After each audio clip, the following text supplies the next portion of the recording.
परमेश्वर का वचन व्यवस्था विवरण की पुस्तक उसका 8 अध्याय और उसकी 17 और 18 पद में परमेश्वर का वचन कहता है। व्यवस्था विवरण की पुस्तक उसका 8वां अध्याय और उसकी 17 और 18 पद, 8 और 17 18। और कहीं ऐसा ना हो कि तू सोचने लगे, बाइबल कहती है कहीं ऐसा ना हो कि तू सोचने लगे कि यह संपत्ति मेरी ही सामर्थ्य, कि यह संपत्ति, ये धन, ये खेती, ये नौकरी, ये कमाई, ये पैसा मैंने मेरे ही सामर्थ्य से और मेरे ही भुजबल से मुझे प्राप्त हुई। और मेरे ही भुजबल से क्या हुई? प्राप्त हुई। कई बार हम बोलते हैं ये नौकरी मैंने अपने दम पे हासिल करी, ये खेती मैंने अपने दम पे हासिल करा, ये मजदूरी, ये पैसा मैंने अपने दम पे हासिल करा। बाइबल कहती है कहीं ऐसा ना हो कि तू भी बोले कि ये संपत्ति और ये सामर्थ्य, ये पैसा, ये धन मैंने अपने भुजबल से प्राप्त किया है, परंतु तू अपने परमेश्वर यहोवा को स्मरण रखना।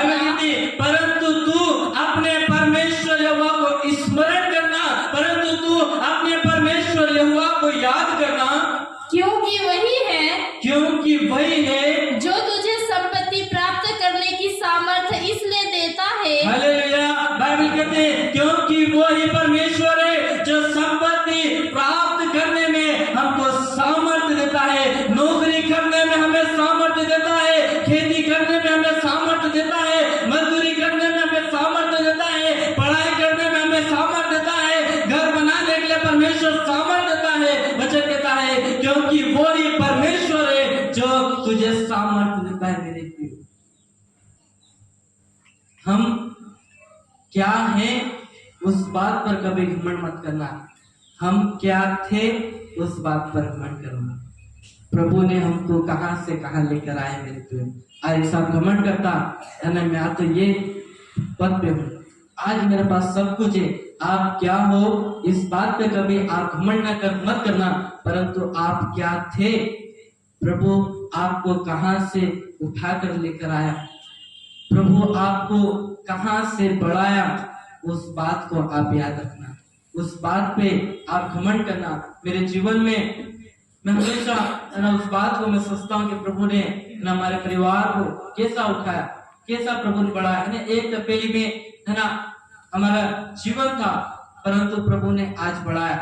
और मैं उसी बात को है ना, मैं कई जगह भी जाता हूँ, इस बात की मैं गवाही देता हूँ कि परमेश्वर ने है ना मेरे परिवार को एक तपेली से बढ़ाया। हालेलुया। ये कहता हूँ कि हम क्या हैं, हम उस बात पर घमंड नहीं करते, परंतु हम क्या थे और प्रभु ने हमको कहां से बढ़ाया, हम उस बात पर घमंड करते हैं मेरे प्रिय। इसलिए वचन कहता है कि सामर्थ्य देने वाला परमेश्वर है, और तुमने परमेश्वर की सामर्थ्य के द्वारा अपनी संपत्ति को इकट्ठा किया।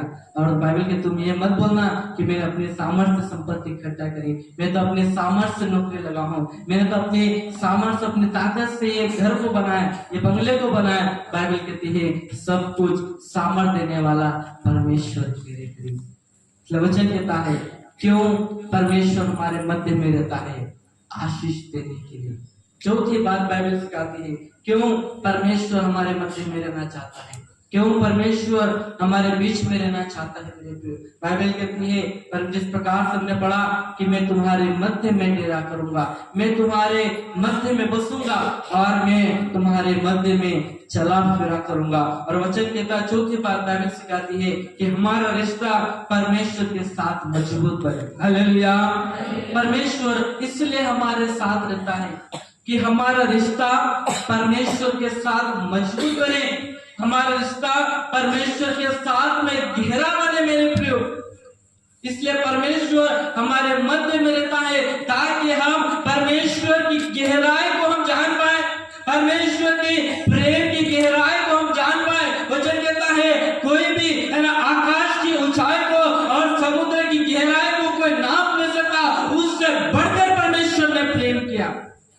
आज क्यों परमेश्वर हमारे साथ है, ताकि आप परमेश्वर की प्रेम की गहराई को आप जान पाए, ताकि आपका रिश्ता परमेश्वर के साथ में गहरा बने मेरे प्रियो।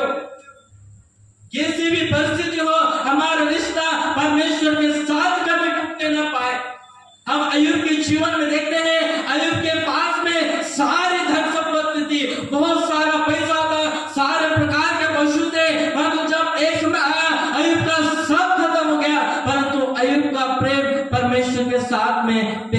जैसा बना रहा मेरे प्रिय।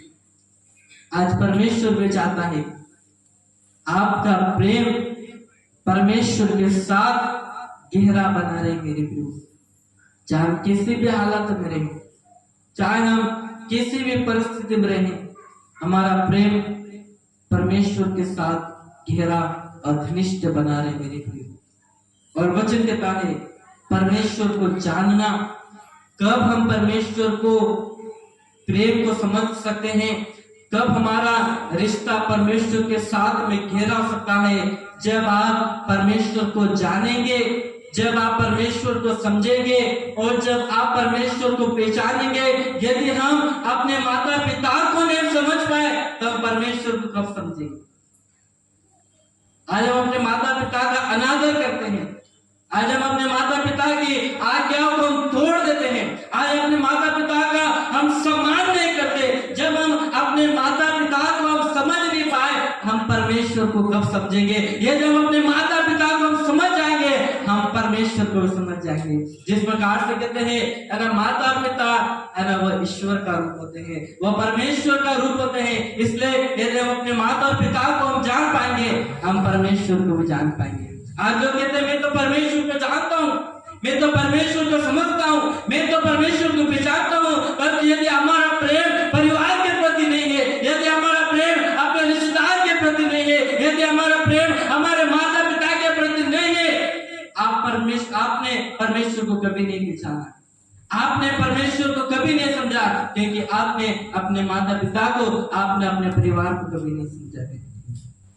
इसलिए वचन कहता है हमारा रिश्ता परमेश्वर के साथ गहरा होना चाहिए। हमको परमेश्वर को जानना, परमेश्वर को समझना और परमेश्वर को पहचानना है मेरे प्रिय। और जब